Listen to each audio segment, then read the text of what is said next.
As a psychotherapist, I've spent many hours watching people cry. I've sat with lovesick patients whose psychological pain was equal in severity to other psychiatric illnesses. One such patient was Megan, a woman in her mid-40s. She had a kind face, dark brown bob and sensible shoes. She'd been happily married to an accountant for 20 years. But she was suffering from a rare delusional condition called erotomania, or Declarambeau syndrome. Megan had fallen in love with her dentist. She believed he was also passionately in love with her. He wasn't. 2 years prior, Damon Verma had performed a dental operation on her. When the anaesthetic wore off, she felt different. His face struck her as being unnaturally beautiful and ultra-masculine. She discovered in his eyes something extraordinary. Reciprocation. She left the clinic knowing that they'd spend the rest of their lives together. They'd die together. They say there's a look, you know? The look of love. In reality, there wasn't the faintest glimmer of desire in Verma's eyes. Megan was just another patient. Megan started obsessing about Verma. Her sleep was disturbed and she couldn't concentrate at work. She yearned to be near him. She wrote him love letters every day. She waited outside his practice for hours, even in the dead of winter.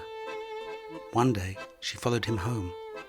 She stood beneath a lamppost opposite his front door, picturing him inside. The Vermas had 2 children and were worried about their safety. Verma applied for a job in Dubai. Only by imposing a substantial distance between himself and Megan did Verma stand a chance of resuming a normal existence. Reports of erotomania date back to classical times. It was first described in detail by the French psychiatrist Gaëtan de Clerambault in 1921. His most famous case? A 53-year-old French dressmaker who believed King George V was in love with her. She visited England and waited outside Buckingham Palace several times. When she saw a curtain move, she thought the king was sending her signals. The king might hate me, but he can never forget. Megan's husband took her to a psychiatrist who put her on an antipsychotic to reduce delusional thinking. It had no effect. Megan was referred to me 6 months after the Verma family had moved to Dubai. She wasn't much improved. She had simply become better at hiding her pain.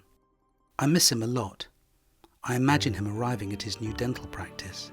I see him scrubbing, changing into his surgical gown. It's like we're one. Megan had no history of schizophrenia or bipolar disorder. She was ordinary. She was proof that we all walk a tightrope as far as mental health is concerned. It doesn't take very much to make us lose balance and fall. Falling in love is painful. Most of us know what it's like. And when we aren't loved in return, the anguish can be unbearable.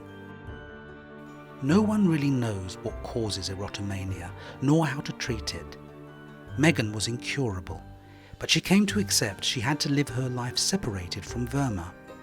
To my knowledge, she never attempted to follow him to Dubai.